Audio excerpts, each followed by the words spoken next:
ಯೋಹಾನ 14. ನಿಮ್ಮ ಹೃದಯವು ಕಳವಳಗೊಳ್ಳದೆ ಇರಲಿ. ದೇವರನ್ನು ನಂಬಿರಿ, ನನ್ನನ್ನು ನಂಬಿರಿ. ನನ್ನ ತಂದೆಯ ಮನೆಯಲ್ಲಿ ಬಹಳ ಬಿಡಾರಗಳು ಅವೆ.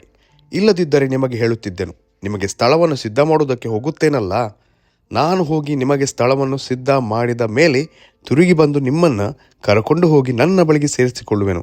ಯಾಕಂದರೆ ನಾನಿರುವ ಸ್ಥಳದಲ್ಲಿ ನೀವು ಸಹ ಇರಬೇಕು, ಮತ್ತು ನಾನು ಹೋಗುವ ಸ್ಥಳದ ಮಾರ್ಗವು ನಿಮಗೆ ತಿಳಿದದೆ ಅಂದನು.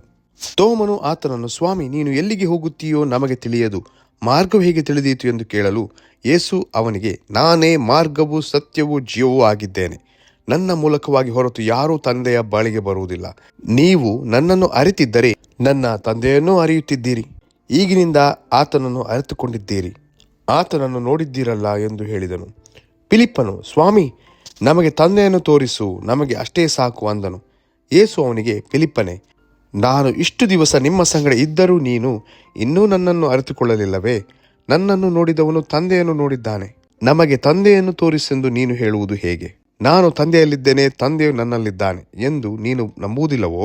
ನಾನು ನಿಮಗೆ ಹೇಳುವ ಮಾತುಗಳನ್ನು ನನ್ನಷ್ಟಕ್ಕೆ ನಾನೇ ಆಡುವುದಿಲ್ಲ. ತಂದೆಯು ನನ್ನಲ್ಲಿ ಇದ್ದುಕೊಂಡು ತನ್ನ ಕ್ರಿಯೆಗಳನ್ನು ನಡೆಸುತ್ತಾನೆ. ನಾನು ತಂದೆಯಲ್ಲಿದ್ದೇನೆ, ತಂದೆಯು ನನ್ನಲ್ಲಿದ್ದಾನೆಂಬುವ ನನ್ನ ಮಾತನ್ನು ನಂಬಿರಿ. ಇಲ್ಲದಿದ್ದರೆ ಆ ಕ್ರಿಯೆಗಳನ್ನೇ ನೋಡಿ ನನ್ನ ಮಾತನ್ನು ನಂಬಿರಿ. ನಿಮಗೆ ನಿಜ ನಿಜವಾಗಿ ಹೇಳುತ್ತೇನೆ, ನನ್ನನ್ನು ನಂಬುವವನು ನಾನು ನಡೆಸುವ ಕ್ರಿಯೆಗಳನ್ನು ತಾನೂ ನಡೆಸುವನು, ಮತ್ತು ಅವುಗಳಿಗಿಂತ ಮಹತ್ತಾದ ಕ್ರಿಯೆಗಳನ್ನು ನಡೆಸುವನು. ಯಾಕಂದರೆ ನಾನು ತಂದೆಯ ಬಳಿಗೆ ಹೋಗುತ್ತೇನೆ. ಇದಲ್ಲದೆ ನೀವು ನನ್ನ ಹೆಸರಿನಲ್ಲಿ ಏನೇನು ಬೇಡಿಕೊಳ್ಳುವಿರೋ ಅದನ್ನು ನೆರವೇರಿಸುವೆನು. ಹೀಗೆ ಮಗನ ಮೂಲಕವಾಗಿ ತಂದೆಗೆ ಮಹಿಮೆ ಉಂಟಾಗುವುದು. ನೀವು ನನ್ನ ಹೆಸರಿನಲ್ಲಿ ನನ್ನನ್ನು ಏನಾದರೂ ಬೇಡಿಕೊಂಡರೆ ಅದನ್ನು ನೆರವೇರಿಸುವೆನು. ನೀವು ನನ್ನನ್ನು ಪ್ರೀತಿಸುವವರಾದರೆ ನನ್ನ ಆಜ್ಞೆಗಳನ್ನು ಕೈಕೊಂಡು ನಡೆಯುವಿರಿ. ಆಗ ನಾನು ತಂದೆಯನ್ನು ಕೇಳಿಕೊಳ್ಳುವೆನು, ಆತನು ನಿಮಗೆ ಬೇರೊಬ್ಬ ಸಹಾಯಕನನ್ನು ಸದಾಕಾಲ ನಿಮ್ಮ ಸಂಗಡ ಇರುವುದಕ್ಕೆ ಕೊಡುವನು.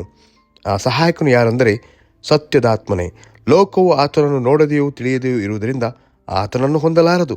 ನೀವು ಆತನನ್ನು ಬಲ್ಲಿರಿ, ಹೇಗೆಂದರೆ ನಿಮ್ಮ ಬಳಿಯಲ್ಲಿ ವಾಸ ಮಾಡುತ್ತಾನೆ ಮತ್ತು ನಿಮ್ಮೊಳಗೆ ಇರುವನು. ನಾನು ನಿಮ್ಮನ್ನು ಅನಾಥರಾಗಿ ಬಿಡುವುದಿಲ್ಲ, ನಿಮ್ಮ ಬಳಿಗೆ ಬರುತ್ತೇನೆ. ಇನ್ನು ಸ್ವಲ್ಪ ಕಾಲವಾದ ಮೇಲೆ ಲೋಕವು ನನ್ನನ್ನು ನೋಡುವುದಿಲ್ಲ, ಆದರೆ ನೀವು ನನ್ನನ್ನು ನೋಡುವಿರಿ. ನಾನು ಬದುಕುವುದರಿಂದ ನೀವು ಬದುಕುವಿರಿ. ನಾನು ನನ್ನ ತಂದೆಯಲ್ಲಿಯೂ ನೀವು ನನ್ನಲ್ಲಿಯೂ ನಾನು ನಿಮ್ಮಲ್ಲಿ ಇರುವುದನ್ನು ನೀವು ಆ ದಿನದಲ್ಲಿ ತಿಳಿದುಕೊಳ್ಳುವಿರಿ. ನನ್ನ ಆಜ್ಞೆಗಳನ್ನು ಹೊಂದಿ ಅವುಗಳನ್ನು ಕೈಕೊಂಡು ನಡೆಯುವವನೇ ನನ್ನನ್ನು ಪ್ರೀತಿಸುವವನು. ನನ್ನನ್ನು ಪ್ರೀತಿಸುವವನು ನನ್ನ ತಂದೆಗೆ ಪ್ರಿಯನಾಗಿರುವನು. ನಾನು ಅವನನ್ನು ಪ್ರೀತಿಸಿ ಅವನಿಗೆ ಕಾಣಿಸಿಕೊಳ್ಳುವೆನು ಎಂದು ಹೇಳಿದನು. ಯೂದನು, ಅವನು ಇಸ್ಕರಿಯೋತ ಯೂದನಲ್ಲ, ಸ್ವಾಮಿ, ನೀನು ಲೋಕಕ್ಕೆ ಕಾಣಿಸಿಕೊಳ್ಳದೆ ನಮಗೆ ಮಾತ್ರ ಕಾಣಿಸಿಕೊಳ್ಳುವುದಕ್ಕೆ ಏನು ಸಂಭವಿಸಿತು ಎಂದು ಕೇಳಿದ್ದಕ್ಕೆ ಯೇಸು ಅವನಿಗೆ, ಯಾರಾದರೂ ನನ್ನನ್ನು ಪ್ರೀತಿಸುವವರಾದರೆ ನನ್ನ ಮಾತನ್ನು ಕೈಕೊಂಡು ನಡೆಯುವನು. ಅವನನ್ನು ನನ್ನ ತಂದೆಯು ಪ್ರೀತಿಸುವನು, ಮತ್ತು ನಾವಿಬ್ಬರು ಅವನ ಬಳಿಗೆ ಬಂದು ಅವನ ಬಳಿಯಲ್ಲಿ ಬಿಡಾರವನ್ನು ಮಾಡಿಕೊಳ್ಳುವೆವು.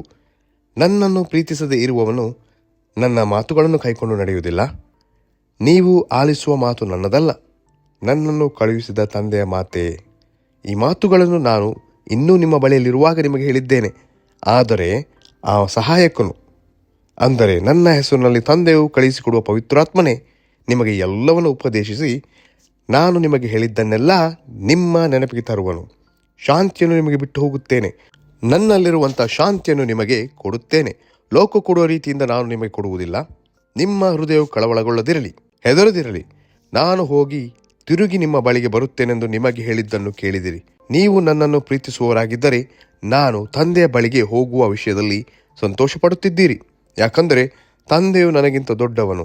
ಅದೆಲ್ಲ ನಡೆಯುವಾಗ ನೀವು ನನ್ನನ್ನು ನಂಬುವಂತೆ ಅದು ನಡೆಯುವುದಕ್ಕಿಂತ ಮುಂಚೆಯೇ ಈಗ ನಿಮಗೆ ಹೇಳಿದ್ದೇನೆ. ಇನ್ನು ನಾನು ನಿಮ್ಮ ಸಂಗಡ ಬಹಳ ಮಾತುಗಳನ್ನು ಆಡುವುದಿಲ್ಲ, ಯಾಕಂದರೆ ಇಹಲೋಕಾಧಿಪತಿಯು ಬರುತ್ತಾನೆ. ಅವನಿಗೆ ಸಂಬಂಧಪಟ್ಟದ್ದು ಯಾವುದೂ ನನ್ನಲ್ಲಿಲ್ಲ. ಆದರೂ ನಾನು ತಂದೆಯನ್ನು ಪ್ರೀತಿಸುತ್ತೇನೆಂಬುದು ಲೋಕಕ್ಕೆ ತಿಳಿದಿರಬೇಕೆಂದು ತಂದೆಯು ನನಗೆ ಕೊಟ್ಟ ಆಜ್ಞೆಯ ಮೇರೆಗೆ ಇದನ್ನು ಮಾಡುತ್ತೇನೆ. ಏಳಿರಿ, ಇಲ್ಲಿಂದ ಹೋಗೋಣ ಎಂಬುದೇ.